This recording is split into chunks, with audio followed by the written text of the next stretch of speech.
Am I hiring my? Welcome to the last general meeting for the council for the year.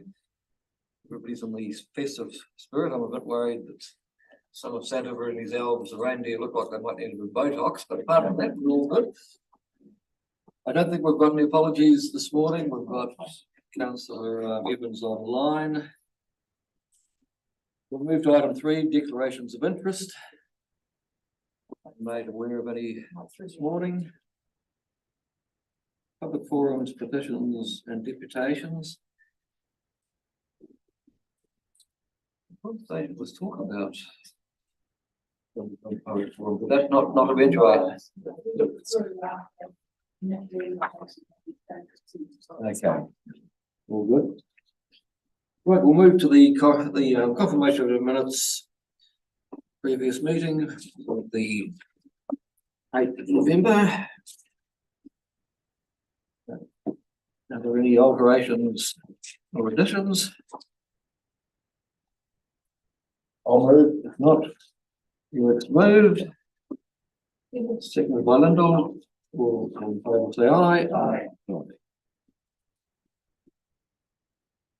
Right, we will move to the adoption of committee resolutions. First up is the Risk and Assurance Committee of the 16th of November. I'm going to move those changes as the views. Moved by Lyndall. Seconded by Jeremy. No alterations, corrections, or anything else? Appear to be. I will put the recommendation. All in favour will say aye. Aye. Right, we'll move to the strategy and policy meeting of the 29th of November. Linda, would you like to comment on the meeting? Thank you, Jim. I would like to take a couple of minutes. Firstly, to note the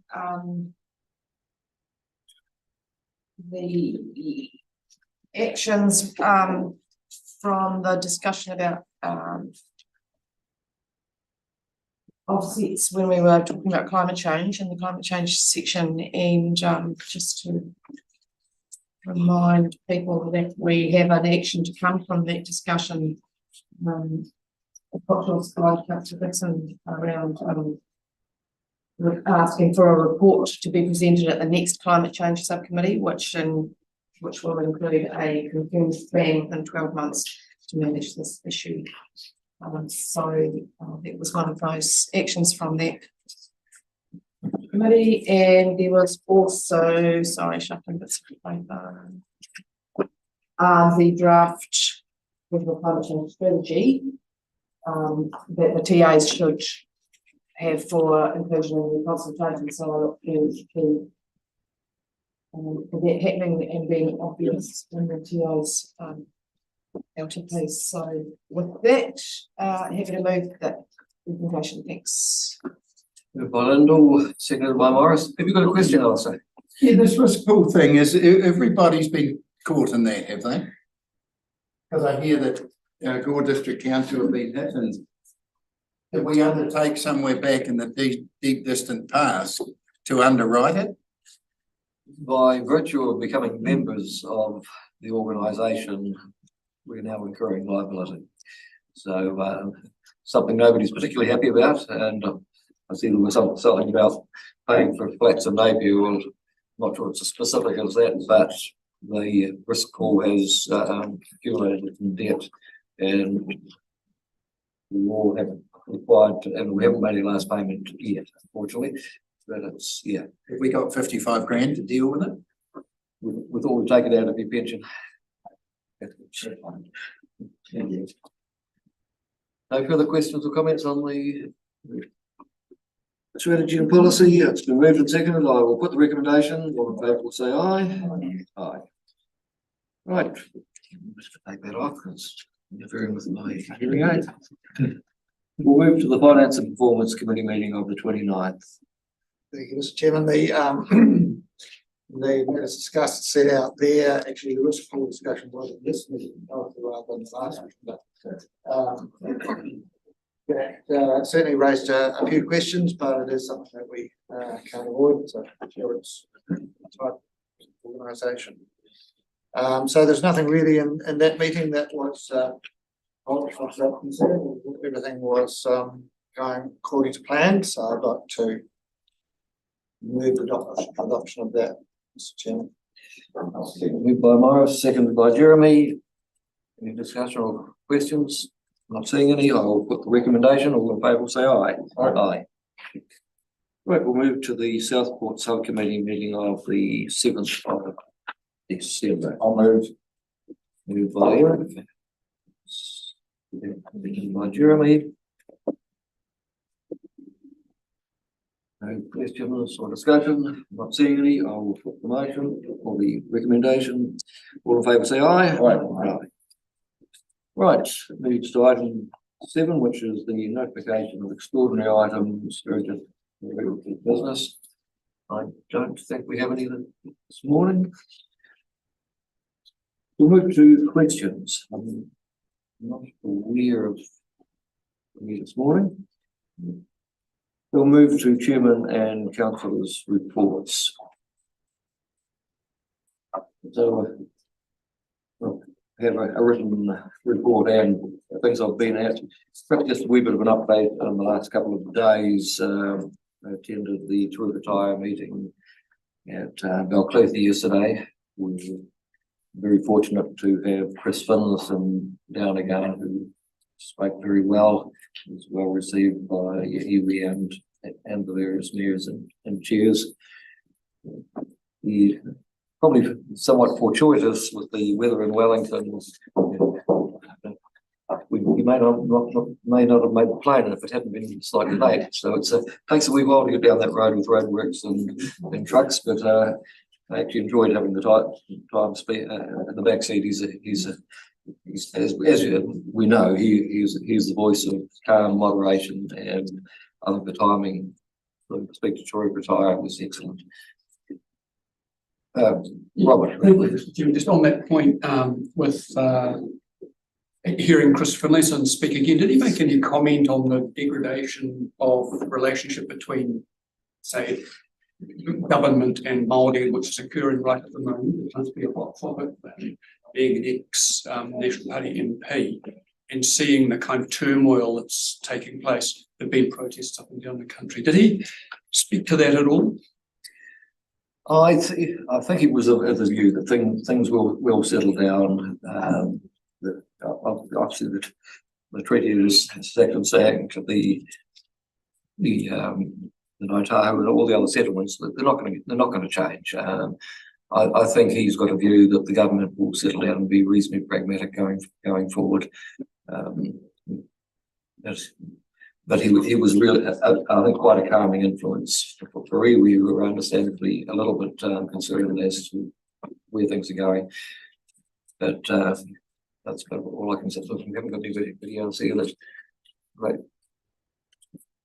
The comment, but no, I think he sort of calmed people down. Actually, things aren't going to change. You've got legislations in place, and there won't be too many changes. There's not many settlements left to come, actually. But he spoke at some length about we're not the only country who are doing this, and he actually talked about the ambassador to the United States, the fact that they have some of these arrangements with Indigenous people, and they don't talk about co-governance so much as more in that partnership type thing. And he said that we're not the first to do this by any means, and they were surprised that there was as much concern as there is here now. And so he spoke quite well about the difference between co-governance and co-government, and he's quite adamant. He says we've got one or two radical groups who believe that they didn't see sovereignty. He says they've got to move on. He said we're all one people. He went down very well, I thought. Thank you. Quick question, Chairman. Yep. Just wondering if you could clarify who was in attendance yesterday. There was Mianobi wasn't there. There was, what's his name? One of the finance people was there. Were our local body people? The PAs from within the Were they all represented? They were all here, so Mayor Beard was there, so was Mayor Scott and Deputy Mayor Brian Cadogan, Flynn, from Queenstown.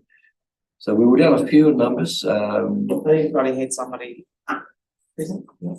Great. Yes, yeah. Thank you. Right, we've got a number of other reports, and we may have a few verbal.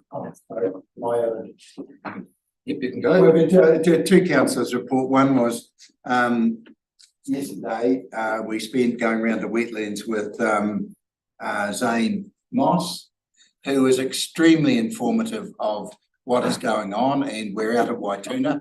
And we had the ladies from Wellington and Auckland from the Ministry of the Environment there.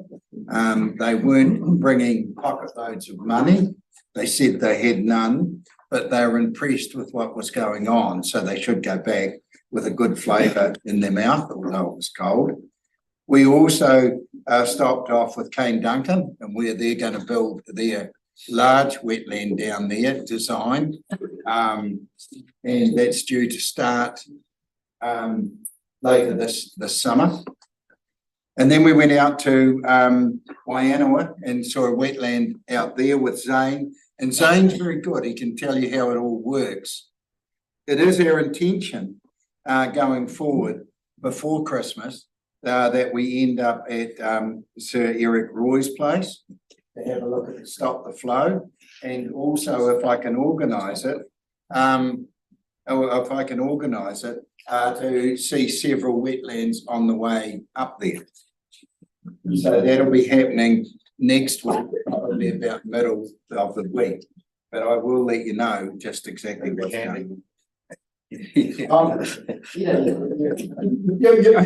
free.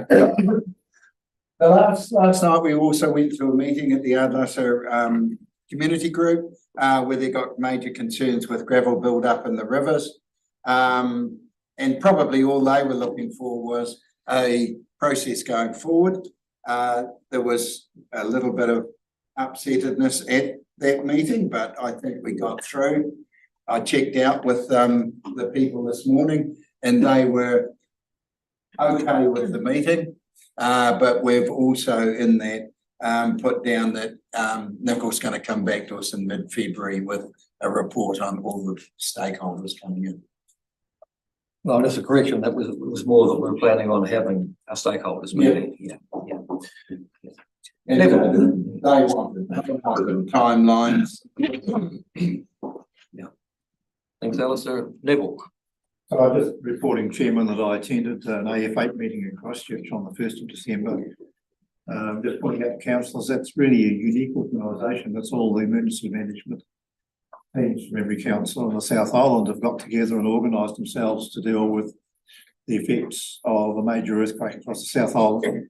So it wasn't directed by government or any outside group. They've done it off their own bat. However, it now attracts government funding and support. And just tomorrow morning, there's a muffin talk from Alice Cameron, who's coordinator here, and it'll be worth listening to. So the AF8 is actually housed here at Environment South and management of it under Simon Mapp for the whole of the South Island. And I was just really impressed about the dedication and the professionalism around the table. No, thanks for that. Tomorrow morning, 8:30. Look, I see Paul's got his hand up. I'll take Paul, then I've got Peter, then I've got Phil. Paul? Can you're muted at the moment? He's thrown his hands up in discussion. Okay. No, he had a message before that the organiser won't let him unmute, so do we need someone to technically have a look at that? No. He sent out a chat message. So we'll go to Peter while we're trying to fix that problem. Yeah, thanks, Mr. Chairman. I'll just sort of direct council's attention to my report that I wrote out about the New River Estuary Forum meeting in November. was reasonably blunt in that report. You can probably pick up a wee bit of frustration, and it's all pretty clear what I suggest that coming into next year, we need to give this this council needs to give this a bit of a thought. And the thought really is how do we move forward? I can see us councils doing things a more collaborative way in the future, and that we seem to be building teams to go forward and to work on issues. And I see this as an issue that we can build a team, not only with other regional authorities, but also with business too. I see. So I think we're getting to a point with the estuary that, like I said, we can't unsee what's there, and we have to face up to that there's an issue. There is a multitude of issues there. And we need to start down the track of doing something that let's leave behind pointing the fingers and who's going to pay for it all. It's a regional issue. And that's the way I wrote this up. So I hope it does spark a bit of discussion. Thanks, Peter. Phil. On the 1st of December, I attended at Otago University an ag symposium, which was focused on resilience, future resilience in farming, food and water production systems. I will furnish a typed up report to the council in the near future. I'm just waiting for some information to come in from a couple of the researchers who presented information. But some stuff in there that could be potentially helpful to us, both in terms of some of our climate change thinking and also the Lead with Our Land project that might be worth weaving into our analysis. Just flag that. There's more information to follow. Thanks, Phil. Have we made any progress with online? We were unmuted from our background. Well, have a go there, Paul. James. Okay, can you hear me now? Yes, you can. Cool, thank you. It allows me to unmute once, and then when I mute again, it won't allow me to unmute again.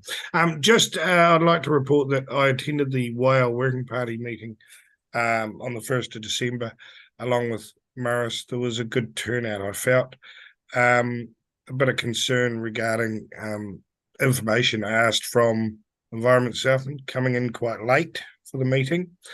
And I think it was decided, if you agree with me, Morris, that we would have another meeting early to mid next year.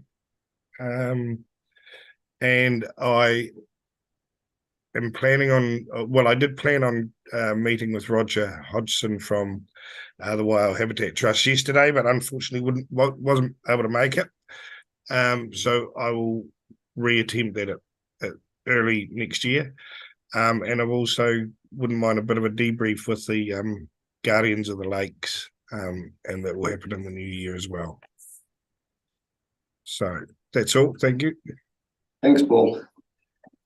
Robert, or do you want to carry on that one first? That's all right. Robert, then Morris. Thank you. I had a question for Peter regarding the New River Estuary meeting, and I know that the Labour Party MP Liz Craig was closely involved with that. Still is. And I just wonder if it won't be as an MP presumably, but I wonder if our present MP from the National will take an interest, given that her new role is significantly involved. Do you know? Have you heard anything with that? No, that's a good question, though. Maybe we should contact her and ask if she would step up to that issue. Yeah, and look, at the end of the day, it's really getting how do you activate a city that we're in with 50,000 people to care about the estuary. That's been the central question right from day one, and that's never shifted because the politics will follow where the people want to go. So we're just waiting for that to happen. Just a question on that, Peter. I know we've talked about in the past of perhaps that group starting a planting program, trying to sort of return at least part of the edge to a more natural state. Is that still an ongoing discussion? Well, that didn't come up in the meeting. It could be. It could be. There's lots of other points that are coming up. The central point does focus around the remediation or the site of the old dump. That tends to be a central focus that it seems to come back. And what are we going to do about that? And I've provided those photos there of the leachate seeping out. And it's like if you go down there, you'll see people walking their dogs across that. And that was actually on a good day. I've seen it a heck of a lot worse than that. But Thanks for that, Peter. I've got Morris, then Neville. Thank you, Mr. Chair. Well, I have got a couple of reports, but I comment on the New River Estuary Forum. I've been to a couple of times, but I stopped going because I felt it wasn't doing any good at all. I have talked to Mayor Clark about the, just on a casual basis, about the problem with the leachate coming from the old dump going into the estuary, particularly into that lagoon there, which is filled with waterfowl. But the problem there is that it's a seepage and it's a massive problem. We thought, whether this would solve it or not, that you could put the sheet pile in like they've done along the edge of Stead Street and stop it going into the estuary, and then you'd have to catch it and treat it. So he's certainly aware of the problem, so it just needs a bit more of a push, maybe certainly from a compliance point of view. I wouldn't think that it would be complying. I can't remember what the compliance report said on that for this year, but it's certainly something that we should follow up and put a bit more pressure on. The other two reports which I have written, one is in the agenda, and one, I apologise, I tweeted out, I emailed everybody yesterday because why we're nobody's only just had its meeting, and it took a wee while to put these thoughts together with the contribution from other members. And as Paul indicated, the response from ES to the Waihao Party, to its letter, was I have to say a little bit disappointing. That other members of the Waihao Working Party had stronger words than those. I know that I've liaised with Wilma and Rachel over it, and ES did send some staff there to talk about the issues that we had raised in the previous year. But the presentation that was given to us was very brief. It was only 6 PowerPoint slides, if I remember. The members of the Waihao Working Party thought that they were let down a bit, I have to say. So there is some work that we need to do to really find out what ES feels the Waihao Working Party ought to be doing and what its relationship is with the Waihao Working Party.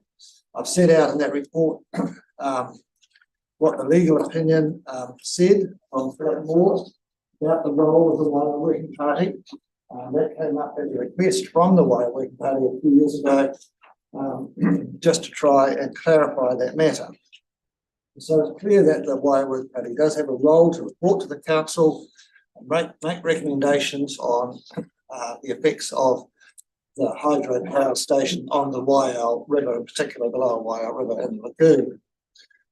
So the Working Party will be writing back to the council to try and further that matter and get a better understanding of just what the Working Party's role is and how the council should respond. In contrast, I should say, that might be a little bit stronger word, the reports that we received from Meridian at the Waihao Working Party are very thorough.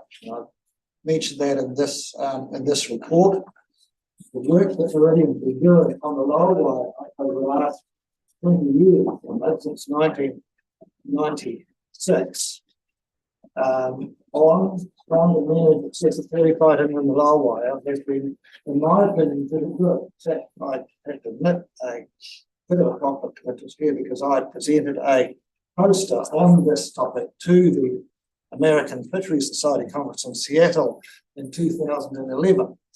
So I've been heavily involved with it, not now, but in the past.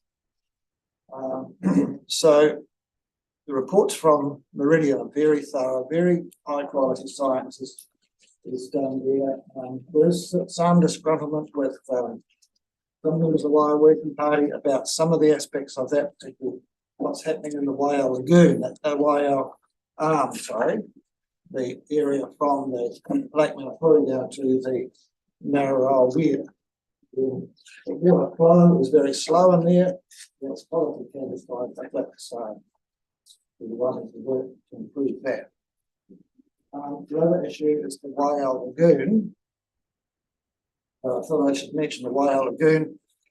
There's been a very thorough report done by NIWA on this. It's only just been published in August this year, and the ES got NIWA to do that. So that must be okay for ES because it's a very good piece of work. I haven't had a chance to read it fully yet, but it would be very good to get a presentation from the authors of that report to the Waiau Working Party, even to this council, because the Waiau Lagoon is a water body that is under stress. In the past, when all the water was flowing down the Waiau, it was regularly flushed with fresh water coming down the Waiau, and it was a good, healthy state. But its state at the moment is not healthy at all. So something needs to be done about that. And this report from NIWA hints at some things that could be done to alleviate that problem. And I think that's something that we need to follow up. So that's the report on the Working Party meeting, Chairman. Some good and some not so good, but hopefully we can sort that out in the coming months. The other report that I wrote, Mr. Chairman, was about the wetlands, and really motivated from this trip I had with the Restoration Network to Winton, where there's a student, I think, a school student, had done it's over Winton Build, and it's all about how it can build and what to put for it. Now you think, because we've been talking about wetlands a lot of how they might prevent flooding, but when you do the numbers, as I've done there, and Jeremy even hasn't been able to find a hole in the middle, I'm sure somebody could. What it means is that you need a massive amount of wetlands, about 2,000 hectares of 1 hectare wetlands that have storage for 1 metre, 2,000 hectares, and just the Mataura catchment above Gore. So, you know, it really is, if you think you had to buy that land, for example, there are tens of millions of dollars of that. So it's not really the answer. It may be hard to answer. Some we have to do other things as well, like relocating houses that are at risk and doing other things as well, and it's restoring the stock. So, and the other issue about wetlands that I wanted to report on there was motivated partly by that, but also a really interesting program that was on Radio New Zealand a couple of weeks ago about the wetlands in Wairarapa, specifically how it's made specifically to reduce nitrates, and so wetlands to do that have to be designed specifically. More macrophytes, less open water, basically. But you need to have some area for the sediment to be captured as well. So they have to be designed carefully and maintained carefully for they to be effective. So that's not to say that let's not get on with them, but let's get on with them, but in the right way. So thank you, Mr. Chairman. That's before Thanks for that, Morris. And your point about the status of the Waiau Working Party, it does seem strange to me in this day and age that a consent holder is running something like it. I would have thought it should actually sit with the authority. And I'm sure after you raise it, an answer will come back to the Waiau Working Party. I've got Neville, Ellis, and then Peter. Neville. Come back to your question about the New River Estuary. I've been involved with cleanup issues there since even before I was on council, so that's a bit while ago now. The same issues keep arising about the dump, which hasn't been properly sealed. But our Rotary Club, or my Rotary Club, Sunrise Club, have been doing a number of plantings down there. So to answer your question, there's been several plantings down there. City Council are responsible for it, and let us know and supply the plants for it. But I think some of the initiatives from our club have diverted attention from the cleanup to having a development down there, which tends to take people's attention because we're talking many millions of dollars. Whereas, in my opinion, the cleanup should be the first priority, and sheet piling even is certainly an option, but a very expensive option. Something has to happen because that leachate is still coming out of there, and it's quite obvious is related. But this has been going on for some years, and I don't see us actually having made a lot of progress. The city council cleaned up the old tyres and road cones and rubbish that were lying out in the mud flats, but that's about as far as it's gone so far. Thanks, Paul. Alistair, were you waving your hand? I think you mistook my hand for Alistair's, which is pretty amazing. Does it look good? Yeah. So just with regard to Councillor Rodway's comment about the extensive amount of wetlanding you would need, he by his predictions you would need to have. I'm just wondering if that calculated is like in terms of a pool of water rather than a soakage. I'm just thinking of swales and how they work. They don't hold water as a body, they capture water and then spread it throughout the landscape. So that calculation might change depending on the kind of wetland you're talking about. I don't know if that affects your figures at all, but I'm happy to go. You need to be able to store a huge amount of water to have to take the top off the flood. Right, well, thank Peter, then we probably should move on. Thanks, Mr. Chairman. I just regarding on that topic too about the containment of water for flooding. Yeah, the numbers are quite big, aren't they? I totally agree with that. There's significant other options around land management, different land management techniques, and I know Phil probably up our lead and with some regenerative farmers will talk about water infiltration in different types of grazing regimes. So infiltration in times of drought, which is really important. So you have water retention, also in times of high flows too, which is so you get the dual benefit of that. So you think about that across, I haven't got any figures like you've got, but you think about over those incremental changes across a wide base can really be some wind in behind those sails. You think of it that way. So there's a lot of potential to stack these benefits on top of each other, I feel, into the future. I'm going to step out, but we've really got to go back to the 1950s when I was born. If we look at the landscape there, then and see how the water was held. Yep. That's okay. Yeah, we went in 19. You were. Yeah. Right, on that note, I think we'll move on to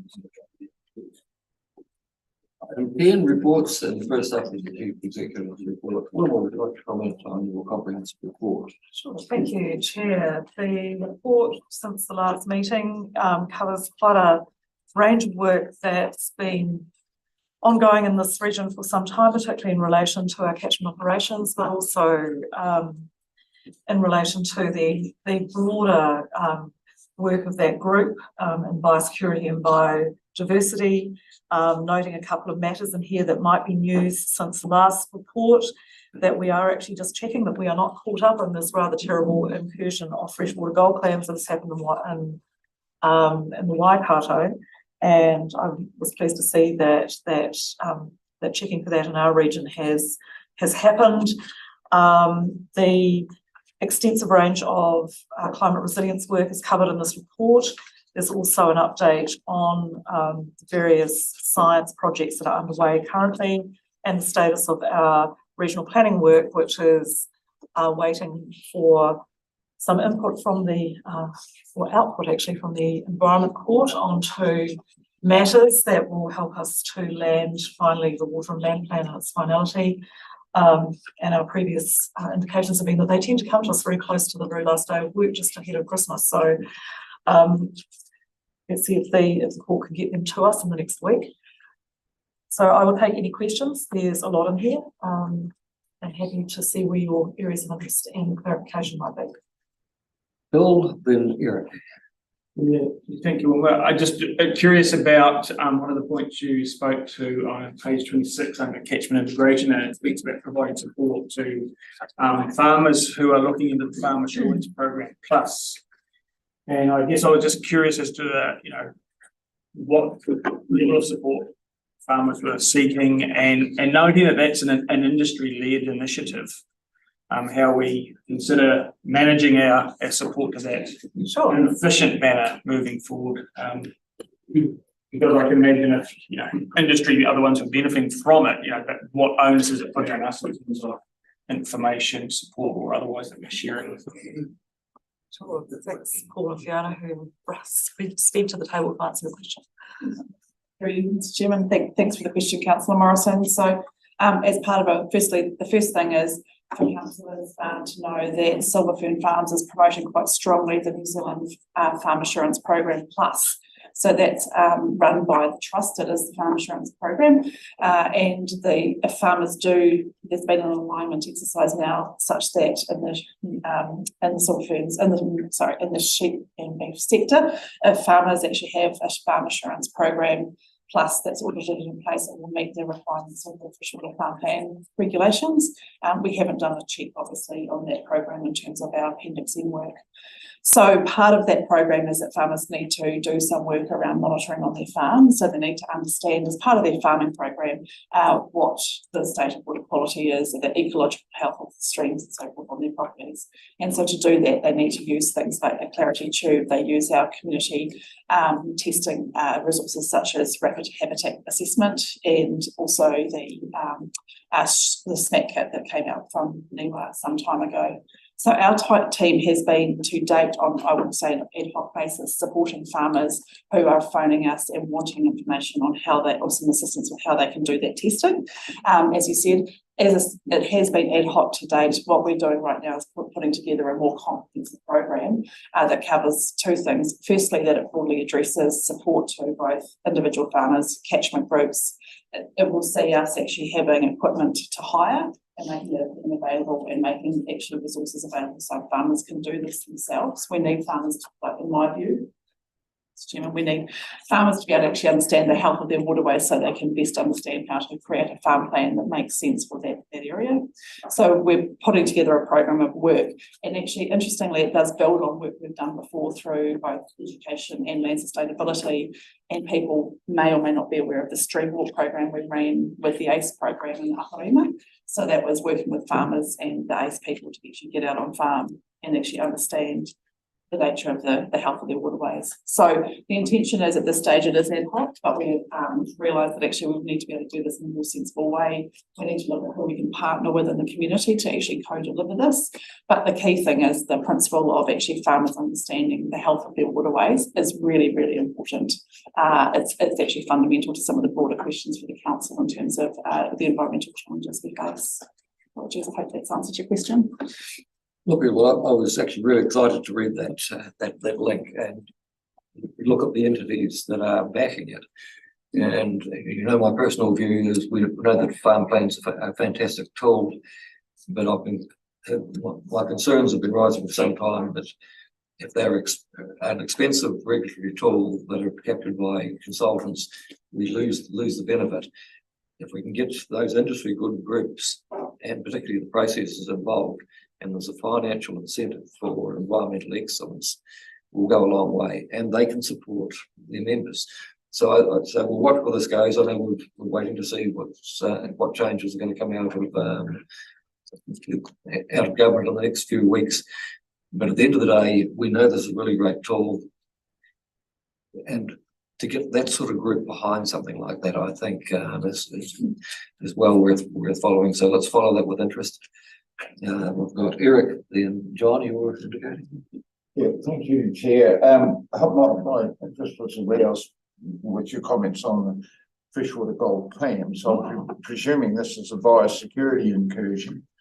And they've been identified outside of the Waikato catchment, and are there any in the South Island? But my second question, and we never had a report on the status of our native freshwater clams, and because I'm into biofilters, having clams and biofilters might not be a silly idea, and what's the potential to start shifting some around? Right,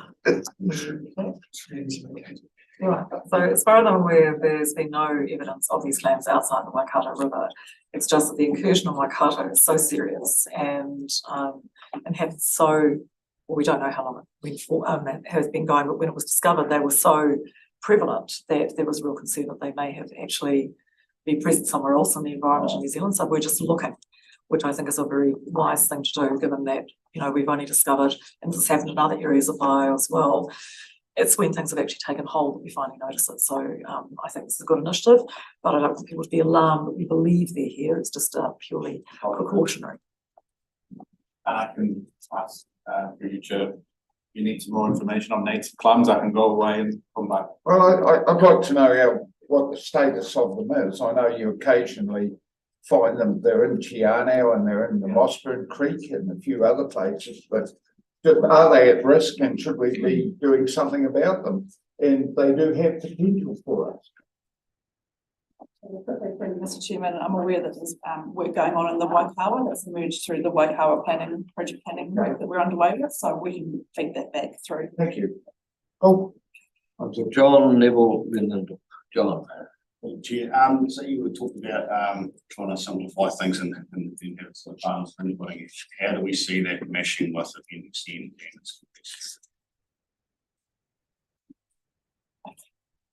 So through you, Mr. Chairman, so we've always been very focused in the farm plan program around the Southland farm plan. So actually having a farm plan that actually does what it needs to do for the environmental challenges in Southland, and that actually fits within a place, which is the catchment, and then specifically the farming business and the farmer. So I think that's the key thing, and whatever is happening in the land, we in Southland must be anchored in that space.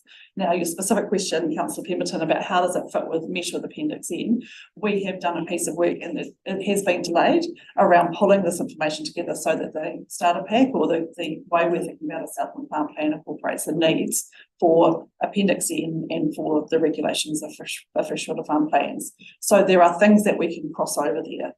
We have highlighted some issues in Appendix N that we know we need to address, and so there's some work going on right now to go actually for the bits that we think perhaps are not suitable, how do we do this, right? And so, as I say, we're getting some advice on how we do that now that we'll want to bring that to council probably early next year.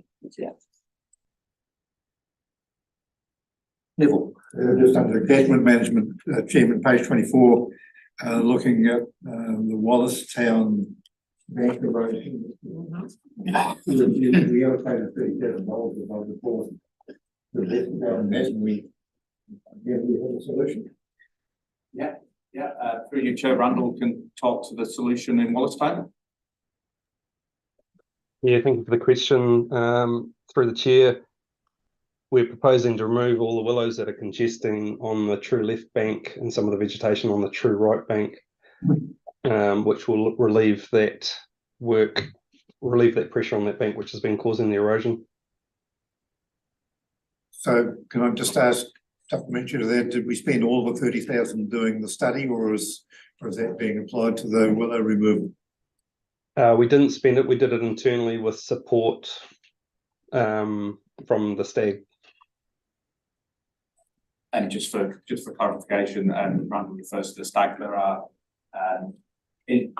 expert river engineering advice that we provided. So we managed to, as Randall's alluded to, managed to do that within in-house. So that's the same. Some time ago, we presented the community board down there, and that was made, and I think the district council were also committed to actually doing something with some of the drainage pipes that appeared to be blocked, that could have been, of course, a part of the problem. So it's good to see that advancing. Lyndall. Thanks, Chairman. 3 questions for me. Firstly, I'm interested in the discussions at Field and Marine Guardians meeting, whether you can elaborate or not, I don't know, around the focus on carrying capacity and the moorings. Is there anything you're able to She was at this point or not? I think Leslie's leaped to her feet for this, so she wasn't at the meeting.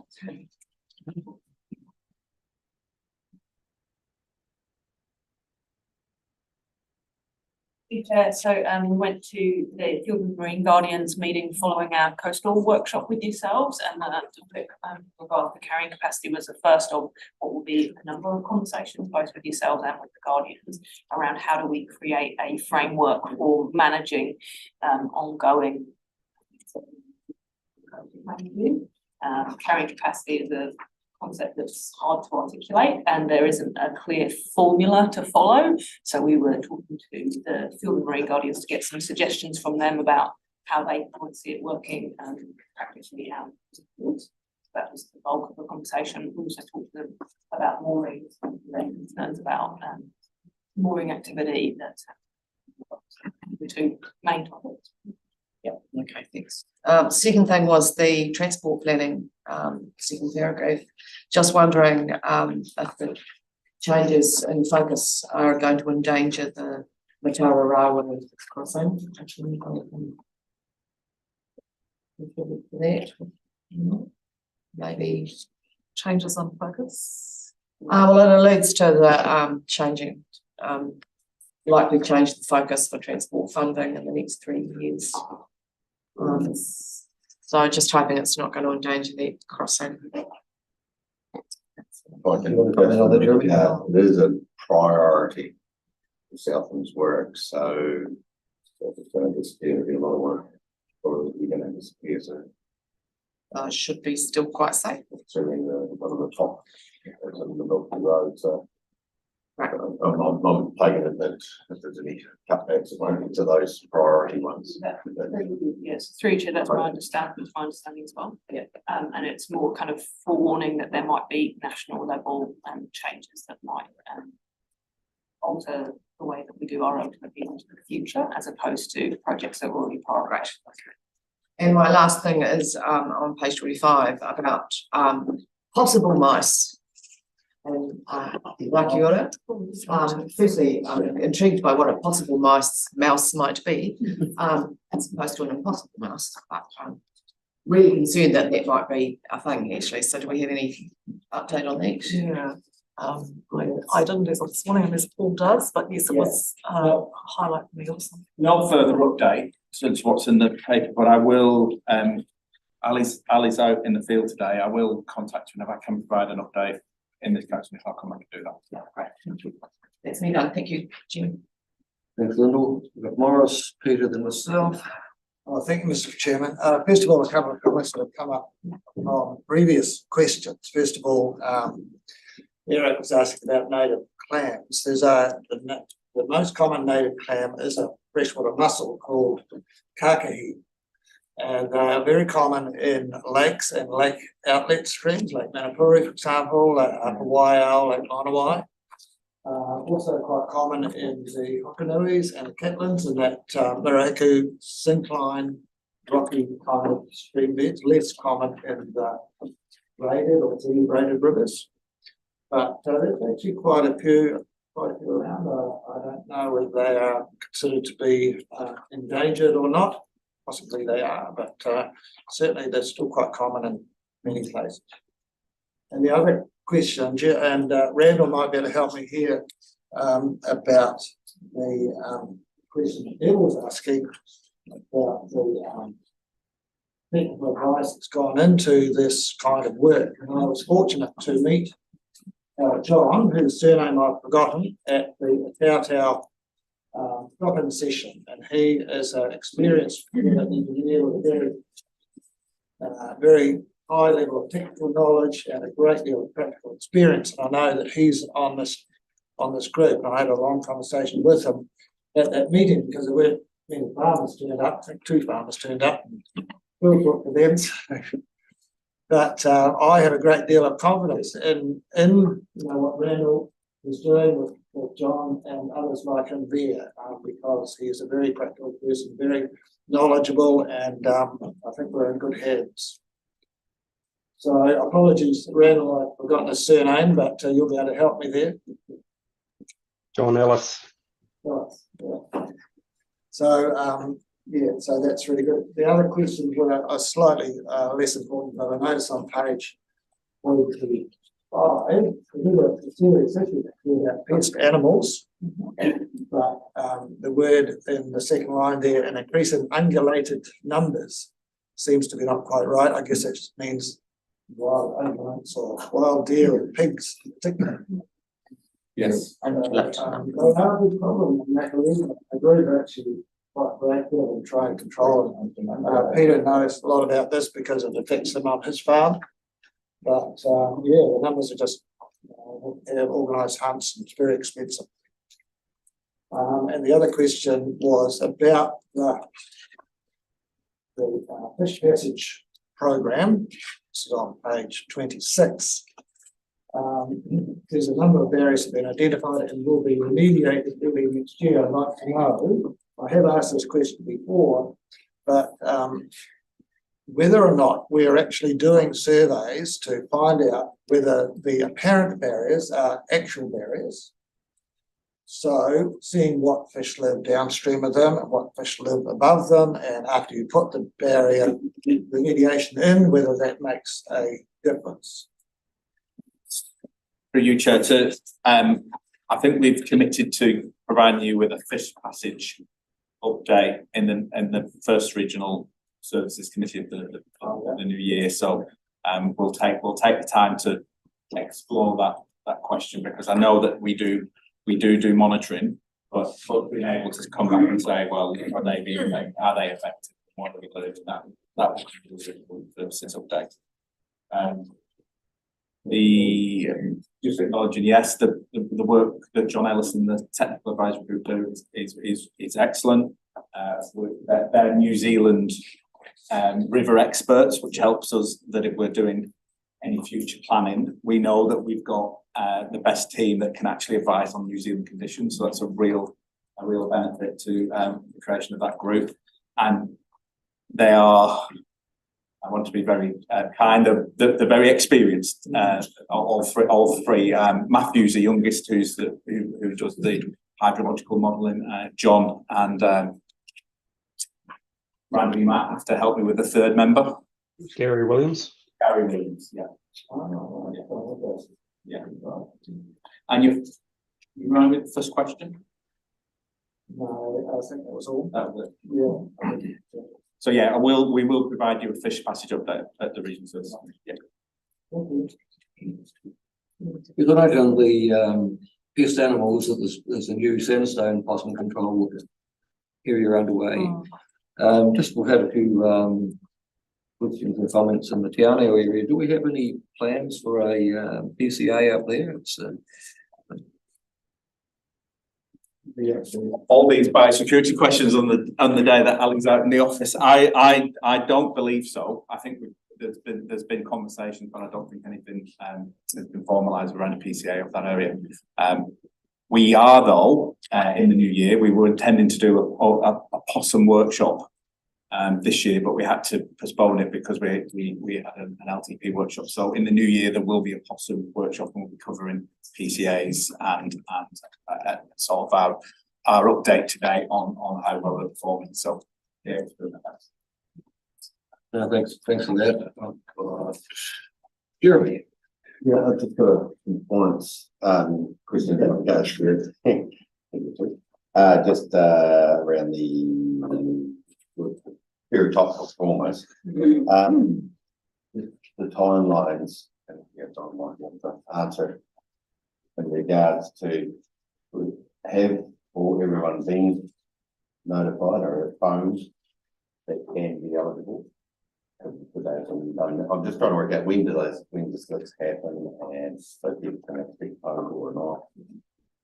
And just in regards to how many more we have come on board, trying to work out the timeline for this year.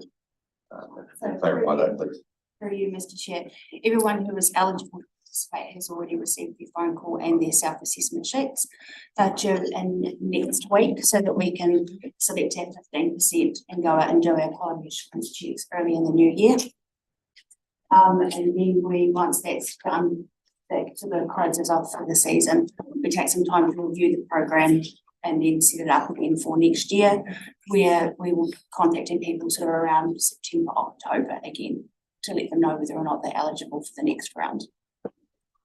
And numbers stayed steady this year due to our increased monitoring of work permits and other things. Some did that looked like they may have been eligible earlier in the year, didn't quite meet the standard towards the end of the year. Okay, so in context, you're still got a 90 or 100, or how many people have this? So I believe there's 96 that have opted to participate. There was a few more that have chosen once again to not participate. They want the monitoring officer to be out, the absentee owners. So another quick question on that. Were there people with their assessments, self-assessing, were you noticing any drop in standard, just that people fell out of the program? No. So all of our quality assurance checks and everything has come through with 100% compliance with that. Robert. Thank you, Mr. Chairman. Just with regard to comments about pest incursions and ungulates, we have to be vigilant. And I've noticed 3 reindeer in this very room.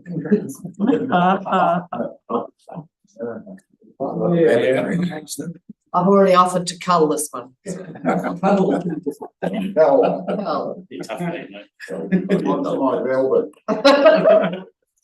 Well, on that note, I think the clay reindeer and a food forest handy to us, but would something like to make a recommendation? Oh, Peter, Oh, I just want to comment on Mosborough and Gallagher Road. We went up there to look at a problem, me and Alistair, Paul Pollard and Randall, on behalf of the landowner up there. It's we got up there to have a look at the issue of the river popping out and running down Southern District, 500 metres, we understand, down a Southern District road. Learned pretty quickly it's not the first time that this issue's been looked at, and it says here in the report is that site sits outside of the targeted rate scheme. So that's why it's been put in the 2-part basket. But I just want to say it was a very collaborative approach that we took up there. The landowner underpinned it right from the start with a very generous upfront offer around collaboration. So that things off in a good way. But I will say that there is an expectation from ratepayers that we begin to act in a more collaborative way with the district council. And I'll just give a wee example, and I'm not going to beat on the district council, but the roading managers, I asked, how many times have you been here to fix this road with this issue of flooding down the road? And he said 5 times. So we'll come back for a 6th and 7th time if that's required, as opposed to contributing to help fix the issue. Now there's many examples of that, and I'm sure the district council could cite examples of that with Environment South and too. So I'm just saying the learnings out of this could be is how do we meet those expectations of the community about working better with each other.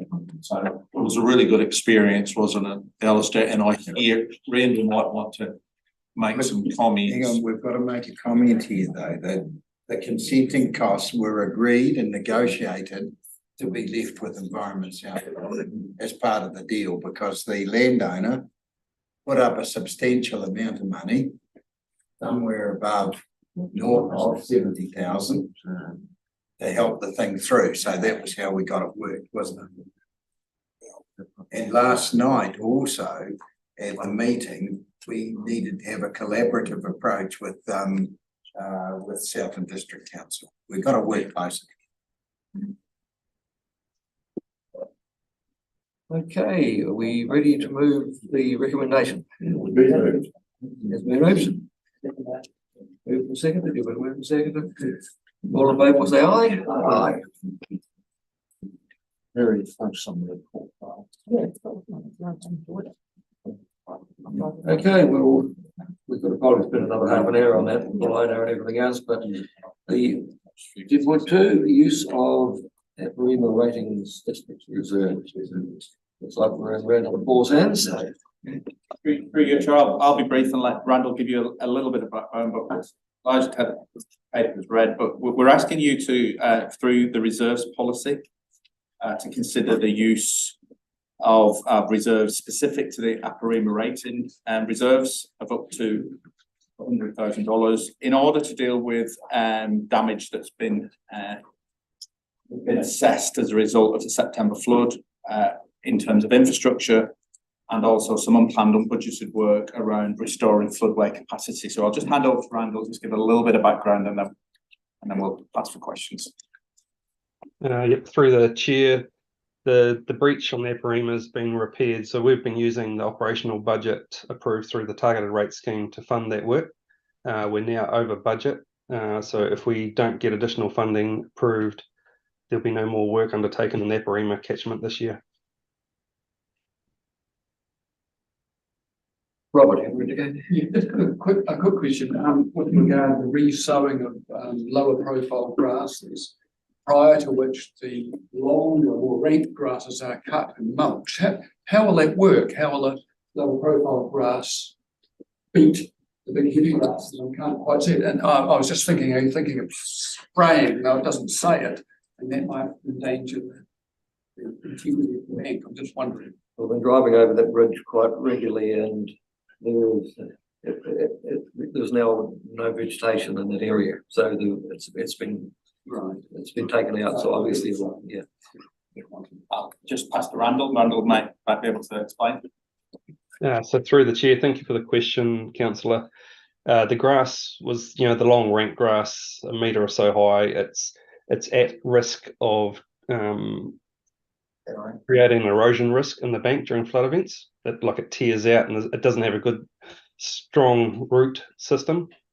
It also takes up capacity in the flood channel, and it also traps any sediments that do come down in those smaller flows. So it encourages the raising of the bed in the channel, and that's the primary reason why we've taken it out. So the lower height of grass that's been sown is to reduce that risk. Randall, for clarification, will it do well because of the rank grass has been removed? There's no concerns that the low profile grass will grow through? No. Do you have a question on that? Yeah, too, thank you. Firstly, could you explain what improved alignment might mean for me? Because I might not understand. And secondly, is there a minimum reserve in that fund that, is there a minimum reserve, and if so, what is it? Through the chair, thank you for the question, councillor. The first part, we reported through the regional services meeting that we were stepping the Stop Bank back from its alignment from where it breached. So it was sort of part of the making room for the river philosophy in practice. So rather than just reinstating it to where it was and where it was under pressure and breached, we've moved it back to where it's currently, where the river stopped eroding. The second question is, these are the carryover reserves rather than leasehold reserves. So that they're underspent budget in the past, as I understand it. Thank you. Alistair. Your 25,000 for regrassing, is that included in the extra 100 that you're applying for? Yeah, through you, Mr. Chair. Thank you for the question, councillor. 25,000 is included. It was not just for the regrassing, it was also for removing sediment and the long grass mulching and resowing. And we estimate that it's going to add about 50 cubics of capacity in that channel for flood flow. That's actually good to see that work being undertaken, because that was a big worry, that bridge that was there and the recent event, and that certainly will give more capacity. So is it coming out of their disaster reserves, or is it actually just out of underspent reserves? Carryover reserves, Mr. Chair, or underspent budget in the past. But any use of reserves falls under your reserves policy, so that's why we need to bring this to council. It's pretty self-explanatory. Something like moved by Lyndall, seconded by Jeremy. All in favour say aye. Aye. Right, we'll move to 10.3, request to the government to delegate authority to staff to determine whether a reviewer is a suitably qualified person under the NES GGEIPH. What does that mark means? Through your chair, I'm gonna hand over to Stephen and he'll take you through the paper. It's largely procedural. This applicants have to have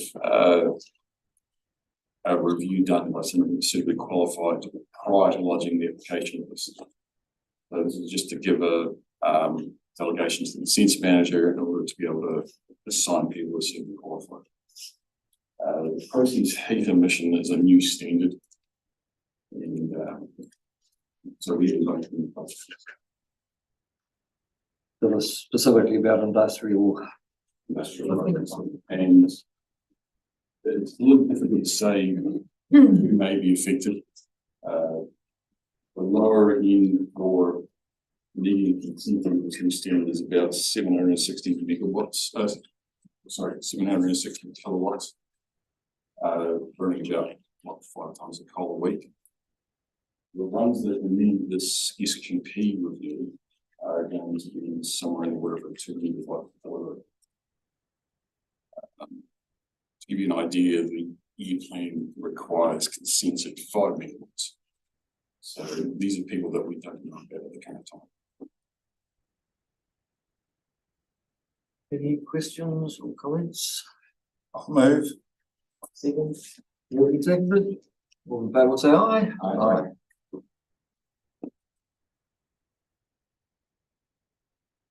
Right, we'll move to 2.4. Order expenditure above delegated authority. Just the standard item, keeping on top of the payments that are going through the system on a monthly basis for the climate resilience project. And it's reporting expenditure that's occurred in excess of $300,000, as that's above the delegated authority provided to a general manager and chief executive together. Relatively straightforward. Any questions? Moved by Neville, seconded by Alistair. All in favour, say aye. Aye. Right, 10.5, 2024 meeting calendar. Every year, council is asked to adopt a meeting calendar for the forthcoming 12 months, and this year is quite scary with some of it. But the reports that the changes that have been provided based on past years.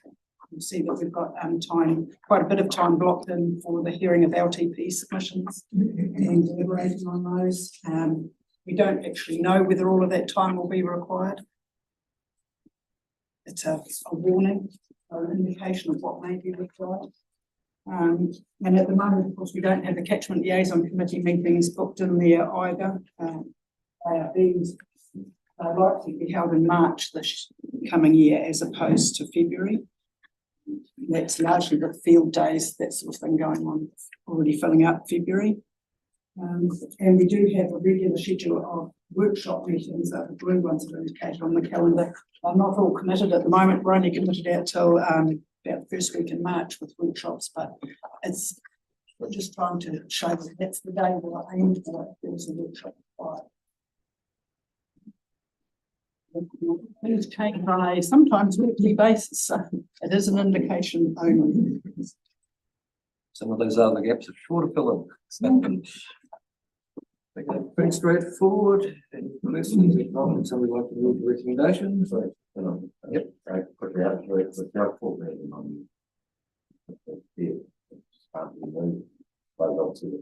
No, that's the day that they update us with their half yearly result, and if they don't do it on that day, which is the day of their board meeting, and they release the information to the market, there's no point in having the meetings. But it is often 4 o'clock in the afternoon meetings, and this time it's at 1 o'clock in the afternoon meeting.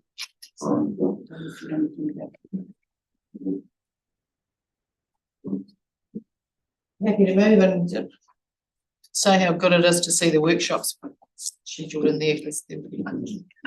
Move by Lyndall, seconder. Second by Alistair, all in favour say aye. Right, we'll move to 1.6. Council's meeting schedule. It's just the last meeting scheduled for the month for this calendar year. And I don't think I have any updates to add. Any additions or alterations? Just a correction on December the 1st. That was a workshop, not New River History Study workshop, but for the next rate of energy intake workshop.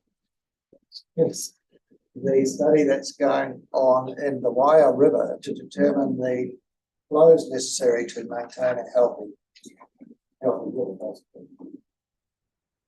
So just danger of acronyms. net rate of energy intake. Now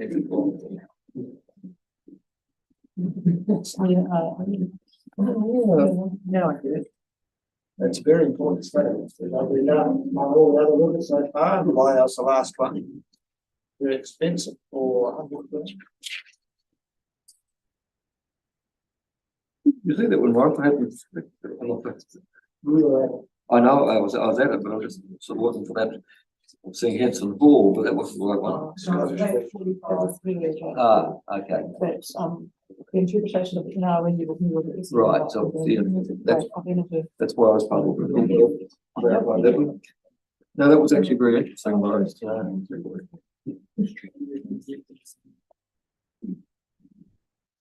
No further alterations or additions.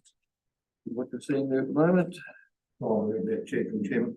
And you also note that Right. Sorry, Chairman, a couple of things from me that I'm catching up with. I attended the Windom show for part of the day and drop-in session at Hanson Hall, so along with Councillor Morrison. Thank you. All good. So I've got a mover. Seconder, Morris. All in favour? removed. I think I ordered it. Oh, that's one off. So were you the mover or was it somebody else? Neville. I moved Neville, to Chairman. Neville. Thank you. Neville, seconder. All in favour, say aye. Aye. Tomorrow and Friday. Right, I think that. Public session. So we now need to be given the reasons for moving. I just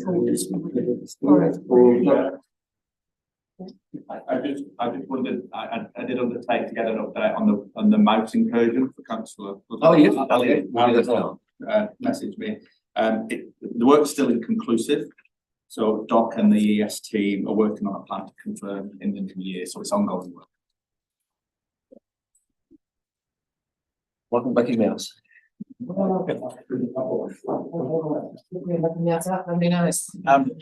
Sorry, just at the start of the ordinary meeting, I was zoom out. I wasn't listed on the as attendance. No, please, sorry. From the last council meeting. Ordinary meeting, the 8th. I'm sure the movers and seconders will be happy to accept that. It's a minor change again.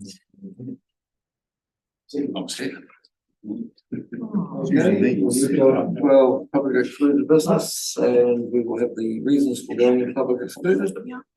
So the motion is that in accordance with section 48(1) of the Local Government Official Information and Meetings Act 1987, the particular interest protected by section 6 or 7 of that act, the public be excluded from the following parts of the proceedings of this meeting.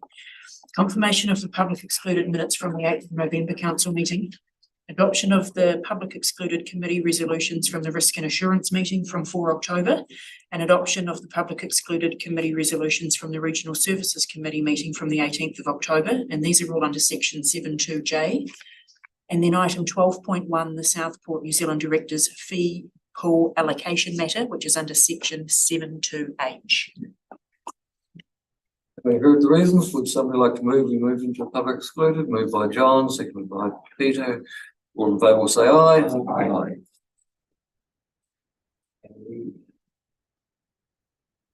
The confirmation of right line.